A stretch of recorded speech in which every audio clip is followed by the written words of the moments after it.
জীবনের অর্থ কি? আপনার জন্ম হয়েছিল বস্ত্রহীনতার মধ্যে দিয়ে এবং আপনার মৃত্যু হবে বস্ত্রহীনতার মধ্যে দিয়ে। আপনি পৃথিবীতে এসেছিলেন অত্যন্ত দুর্বল হয়ে।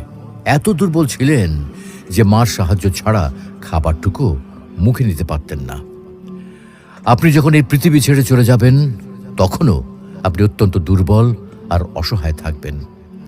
তখন আপনার কাফনের কাপড়টুকু আপনি নিজে পরতে পারবেন না, আরেকজন আপনাকে তা পরিয়ে দেবে। যখন আপনি এই পৃথিবীতে এসেছিলেন, তখন আপনার অর্থ সম্পদ কিছুই ছিল না। যখন আপনি এই পৃথিবী ছেড়ে চলে যাবেন, তখনও আপনার অর্থ সম্পদ কিছুই থাকবে না।